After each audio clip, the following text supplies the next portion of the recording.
Bali pag sakay mo doon, kulang yung pamasahe mo ng mag 30. Oh, sige na yun. Dagdag mo na po itong pamasahe. Siya ka na nga. Okay lang po, okay lang po. Parang hindi ko bali ito. Okay lang po yan eh. Kasi nakapagpasahero naman po ako eh. Wala naman po problema.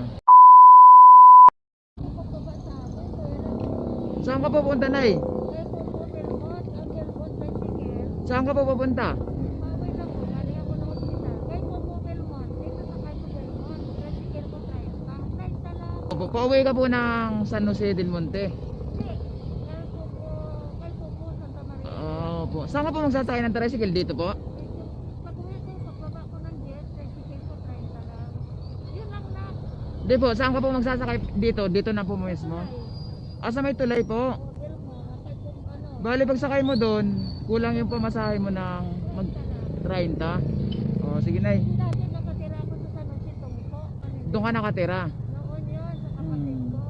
Ngayon sa anak ko sa kapatid. Galing ka po ng hospital tapos wala kang kasama? Ha? Galing ka ng hospital, wala ka pong Wala kasama? naman kasama sa bahay kasi anak ko karpintero. Buti nga yung gamot kasi laboratory ko nakaraan ng Weber. Hmm. Natignan ko yung laboratory ko. Nanay, kailangan paano ka pa dugo yung pasting. Oo, Nay. Kasi gamot mo nakaraan kasi nagsusuka ako na hihilo. Ah.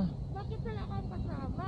Pinapagalitan ako alam Hmm. ko. Wala naman ako doktor kasama sa bahay. Tapos sabi sa akin, paano pagkain mo? Oo. Sabi ko, nahingi lang ko sa anak ko kasi nakaraang malumigyan. Napagpagod sa trabaho. Alam mo naman karpintero, hindi tuloy-tuloy. Hmm. Kagaya yan.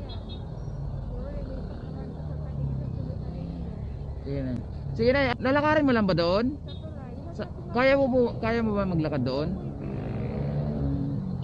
Sige, Nay, ano? Bibigyan na lang kita ng ano, ng pandagdag diyan kasi nakapag ano naman po ako eh, nakapagpasahero naman po ako. Pag nagpunta ko, pinapagalitan ng anak ko. Oo. Hindi ko naman iniisip eh. Na maglakad ako pagbaba. Doon po sa ano, doon po sa Opo. Saan ka ba umuwi? Oh, sige na 'yo. Dagdag mo na po 'tong pamasahe.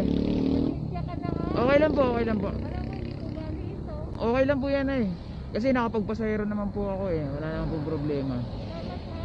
Pero kaya mo pong maglakad doon. Sige na. Kasi kung kaya mo sana magsakay sa motor, mahirap po kasi talaga yung ano. Opo. Salamat ako. Sige po, sige po. Ingat po kayo na ha. Sige po. Grabe naman yung sinanay, walang kasama. Galing daw siya ng hospital mga idol. So, paglabas niya ng hospital, pauwi siya sa kanila, magsasakay siya ng tricycle tsaka jeep. So kulang daw yung pamasahe niya, kaya nilakasan niya lang daw yung loob niya para humingi ng ano, ng pamasahe para makauwi sa kanila. Hindi naman talaga kasi natin kayang isakay sa motor yon, or hindi niya naman kayang magsakay sa motor. Ang kaya niya lang sakyan yung tricycle or jeep, sabi niya. So kung kaya niya sana sumakay sa motor mga idol, hahatid na sana natin si nanay pauwi sa kanila kasi nakakaawa naman yung kalagayan niya. Ganun. Buti nakakuha tayo ng pasahero na long ride, nakapagbigay tayo kay nanay na pamasahe niya. So siguro kung hindi pa ako pinasukan ng pasahero, ewan ko lang kasi hindi talaga ako nagdadala ng pera pagka bumabiyahe ako. So kawawa si nanay.